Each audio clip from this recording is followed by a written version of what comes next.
Grêmio 3-2 para cima do Palmeiras, um jogo com dois tempos completamente opostos, tendo um primeiro tempo bem ruim e que o Grêmio sai perdendo, acha um golzinho no último lance e arrancou um empate na primeira etapa. E no segundo tempo um jogo completamente diferente, tem a entrada do William, o Grêmio melhora muito, produz 3-1 e o Palmeiras acha um golzinho já no finzinho, que fecha num 3-2. E enfim, eu vou comentar sobre esse jogo aqui nesse vídeo. Primeiro falar como é que se desenrolou o primeiro tempo. Um primeiro tempo em que o Palmeiras foi bem superior e eu tava estressado, cara. Eu tava agoniado de ver o primeiro tempo do Grêmio. Foi uma coisa horrorosa. Segundo jogo seguido que o Grêmio tem uma primeira etapa muito ruim. Já tinha sido assim contra o Botafogo e agora se repetiu contra o Palmeiras. A nossa sorte é que no último lance do primeiro tempo aparece um gol de lateral, né? Daqui a pouco eu falo como é que chegou nisso. Mas enfim, o Palmeiras abre o placar com 23 do primeiro tempo, uma jogada que é algo inacreditável, algo inadmissível. Jogada pelo lado esquerdo, onde o Palmeiras praticamente todas as suas jogadas no primeiro tempo criou por ali, nas costas do Marcos Rocha e atacando o espaço onde Wagner Leonardo estava jogando também. Tendo em vista que a zaga foi Wagner Leonardo e Kahneman, o Wagner teve que fazer o zagueiro pelo direito, e ele é canhoto. Então não está acostumado com essa posição nem para a parte defensiva, parte de marcação, nem para a criação das jogadas, porque toda hora ele estava com a perna ruim. Isso aconteceu porque o Noriega saiu machucado contra o Botafogo e o Gustavo Martins suspenso. Enfim, com o retorno do Gustavo Martins já no próximo jogo, minha dupla de zaga seria o Gustavo Martins e Wagner Leonardo, tá? Eu tiraria o Kahneman do time, por mais que eu tenha achado que ele fez um bom jogo. Acho que, sei lá, acho que já deu o tempo do Kahneman. E aí nesse gol é algo que é realmente bizarro, porque é uma ultrapassagem do Ramon Sousa, um passe do GFT, o GFT que fez um bom primeiro tempo. E aí o Marcos Rocha que estava fechando o GFT não vai no Ramon Sousa e Wagner Leonardo na teoria seria o cara que iria nele. Porém eu entendo essa dúvida, porque o Marcos Rocha queria ficar no cara que ele já estava, porque se ele vai no Ramon Sousa, o Ramon Sousa poderia devolver a bola para o GFT com liberdade. Então ele opta por ficar no GFT. E o Wagner Leonardo é zagueiro, não é normal um zagueiro em uma jogada de criação do adversário sair do meio da área e marcar o cruzamento. Não é o costume de se ver. Porém, na jogada, o que se mostrou era o Wagner Leonardo que tinha que estar ali. O padrão seria o Pavon e o Marcos Rocha na jogada. Só que o Pavon não estava nessa linha mais defensiva. Consequentemente, o Wagner Leonardo é quem fica nesse acompanhamento do Ramon Sousa. E o Wagner fica em dúvida se ataca o cruzamento ou se fecha o meio da área. Ele não faz nenhum nem outro, fica no meio do caminho. O Ramon Sousa com muita liberdade cruza. No meio da área, o Facundo Torres literalmente sozinho faz gol de cabeça. E é isso que mais me irrita e é isso que eu já venho comentando aqui no canal. O Grêmio é uma equipe que tem muita gente no setor defensivo. Quem quiser depois olha como é que foi o primeiro gol do Botafogo. O Grêmio tinha coisa de 7, 8 jogadores dentro da área e ninguém marcou o Cuiabano. E no 1 contra 1 o Arthur ganhou a jogada. Dessa vez ninguém marcou o Ramon Sousa e ninguém marcou o Facundo Torres. E tinham 6, 7 jogadores dentro da área também. Então é muito acúmulo de jogador para pouca marcação individualizada. E o Grêmio vem tomando muitos gols assim. É um Grêmio que é na teoria um time defensivo, mas é o segundo jogo seguido que tomou 3 gols. Tomou 6 gols em 2 jogos, um time que é defensivo. Não faz sentido. Então, assim, o segundo tempo foi incrível. Foi um segundo tempo maravilhoso. O Grêmio jogou muita bola. Amassou o Palmeiras. Mas não dá para se iludir. O Mano Menezes não é o suficiente. Principalmente sem bola, foi vergonhoso o primeiro tempo do Grêmio. O Grêmio viu o Palmeiras jogar. E aí eu não vou colocar culpa nenhuma nos jogadores, cara. Pode ter tido jogador que foi mais abaixo, jogador que foi um pouquinho melhor. Mas o primeiro tempo, no geral, é, na minha visão, tudo na conta do Mano Menezes. Porque a ideia de jogo do Grêmio. O Grêmio perdendo e só o Carlos Vinícius lá na frente, o time inteiro recuado lá atrás. Não adianta nada, cara. No futebol moderno, times que vão ter qualidade saindo jogando, não vai ser um jogador que vai roubar a bola deles. E quando o Grêmio faz uma pressão mais adiantada, sobe ali 3, 4, 5 jogadores e a linha de defesa toda lá atrás. Então, quebra essa primeira linha e o adversário produz de novo. E o Palmeiras teve muito disso no primeiro tempo. A nossa sorte é que era um time... quem tá falando que é time todo reserva do Palmeiras tá mentindo.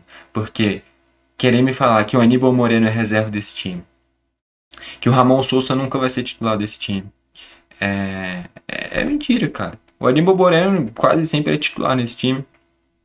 O Gia em vários momentos é titular desse time.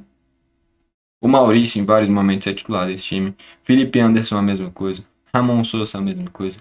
Caras que podem ser titular desse time. Talvez não nesse momento, mas desse time inicial, cara, o Aníbal Moreno quase sempre é titular. O Giai quase sempre revezando ali com o Kelvin. E o Felipe Anderson várias vezes é titular, fazendo um ala também.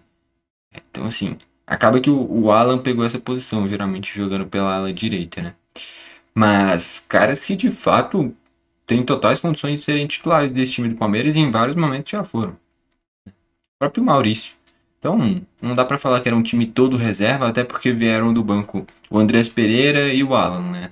Então, pode ser um time que não deu prioridade para a partida, até por isso o goleiro foi o Marcelo Lomba, por sinal. E aí a culpa não é nossa. O Palmeiras poupou porque quis. Sai vencendo nesse gol e uma falha defensiva, o Grêmio empata no finzinho do primeiro tempo, lance de lateral longo. Lateral do Marcos Rocha, Wagner Leonardo faz a casquinha e o Amuso finaliza para fazer o gol literalmente no último lance do primeiro tempo, empata a partida e dá um gás para o Grêmio no segundo tempo, porque não produziu nada no primeiro. A única coisa que produziu foi uma jogada que o Pavão acha mais um belo cruzamento, só que o Edenilson finaliza mal. Se o Edenilson caprichasse, ia ser mais uma assistência do Pavão. O Pavão saiu no intervalo, o Edenilson também, para a entrada do Alisson pela direita e o William pelo meio. É isso que muda o jogo, porque a partir daí fica tendo essas trocas de passes entre o William e o Arthur claramente sempre procura colocar o craque do time no jogo. E essa é a grande questão. O Grêmio quase que, esse Brasileirão inteiro desde que chegou o Arthur, deposita todas as expectativas no Arthur rodar a bola. Só que o que faz o Grêmio potencializar, o que faz o jogo do Arthur potencializar, é ter um craque, um meia de criação ao lado dele. Né? Em 2017 a gente tinha o Luan, e foi isso que potencializou os dois. E precisa disso. Esse cara no elenco atual do Grêmio é o William, ou o Monsalve, estando 100% fisicamente, pode ser esse cara, que fiquem se procurando dentro de campo. Porque não adianta nada o Arthur fazer uma jogadaça e quando for soltar a bola, cair no pé do João Lucas. Quando for soltar a bola, cair no pé do Aravena. Então, assim, precisa ter esse craque de associação com o Arthur, e o William é um cara muito esperto. Toda hora ele encontrava as brechas dentro de campo para se posicionar bem. E o Arthur, sempre que via isso, acionava ele. A partir disso, o Grêmio começa a ter a bola e ser dominante no segundo tempo. Faz o segundo gol de pênalti, com 15 do segundo tempo. Uma jogada bem trabalhada entre o Amuso e o Marcos Rocha. Ele cruza, o Aníbal Moreno faz o pênalti no Carlos Vinícius. Por sinal, o árbitro foi o Sávio Pereira Sampaio. Inacreditável não ter dado esse pênalti em campo. O Aníbal Moreno literalmente deu um chutão na panturrilha do Carlos Vinícius e ele não deu em campo. Teve que ir no VAR, foi marcado, Carlos Vinícius bateu muito bem, 2-1. Indo para uns 40 do segundo tempo, mais um pênalti, e aí vale destacar o Mano tendo colocado o Cristaldo, uma jogada muito bem triangulada. William, Cristaldo, Arthur, caras que não tem tanta velocidade, mas que tem uma qualidade técnica muito grande. E aí o Giai vai nas costas do Arthur, o Arthur estava indo cara a cara com Marcelo Lomba, o juiz a princípio dá pênalti amarelo, o VAR chama para revisar, o Giai acaba sendo expulso. Um lance que poderia ser amarelo, porque dá para se entender talvez que tinha um zagueiro vindo do outro lado para chegar, mas vamos ser sinceros, esse zagueiro não chegaria, o Arthur estava de frente para o gol, finalizaria, quase que uma cobrança de pênalti realmente, onde o Arthur estava. E o Giai não disputa a bola, ele vai só nas costas do Arthur. Bom, eu achei que de fato foi uma expulsão justa, mas dá para entender se tiver alguma reclamação. Enfim, o William bate muito bem e faz o 3-1. O Grêmio não consegue segurar esse placar porque já com 48 toma o segundo gol do Palmeiras, cruzamento do Alan, tem uma casquinha no meio da área e o Benedetti faz o gol no segundo pau. Cara, eu não vou concordar com esse gol não, ainda mais porque tem interferência humana no VAR, não é semi-automático, então é gente que comanda mesmo, podem ter errado. E eu acho que erraram, porque quando tem a casquinha o Benedetti está à frente. Ah, tem um desvio na cabeça do Wagner Leonardo. Então, a partir de agora, se tiver um desvio na defesa, não tem mais impedimento. É isso que querem me dizer? Não faz sentido. O Benedetti estava impedido, porém, para dar uma emoçãozinha final, o gol foi validado. Enfim, fecha nesse 3-2, vitória do Grêmio, segundo tempo incrível, primeiro tempo horrível. A gente não pode esquecer do primeiro tempo, porque ele já se repetiu algumas vezes e não pode mais se repetir. Foi um baque muito grande a derrota para o Botafogo pela forma como o Grêmio entrou no jogo. Dessa vez entrou desligado da mesma forma. Só que, assim como foi contra o Botafogo, melhorou no segundo. A questão é que lá tinha sido fora de casa e o Botafogo tinha aberto 2. Aqui a gente jogou na arena e achou um golzinho no fim do primeiro tempo. ficou mais fácil de reagir e o Grêmio reagiu. Mas não dá para jogar só o segundo tempo. Futebol tem 90 minutos, não 45. Não adianta nada você fazer 45 bom se os outros 45 você vai muito mal. No longo prazo não vai dar em nada. Enfim, grande vitória. O Grêmio praticamente sacramenta o título do Flamengo no Brasileirão. Se o Palmeiras vencesse, ficaria a 2 pontinhos do Flamengo e teria emoção ainda. Não é o que vai acontecer. O Flamengo abriu 5 pontos, né? Fez empatar com o Ceará. No Maracanã. Já tá definido o Brasileirão. Enfim, belo resultado do Grêmio. Se o Grêmio vence os 2 últimos jogos, eu acho que tem totais condições de ficar na 8ª colocação e pegar uma pré-Libertadores. Só que é difícil confiar num time que o técnico é o Mano Menezes.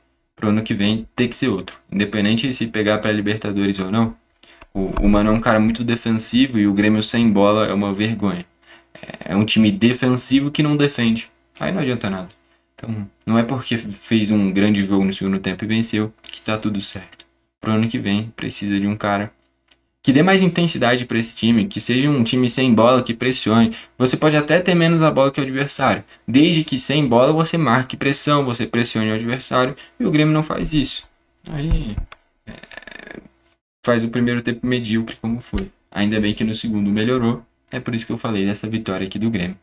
Bom, foi esse o vídeo, valeu e falou!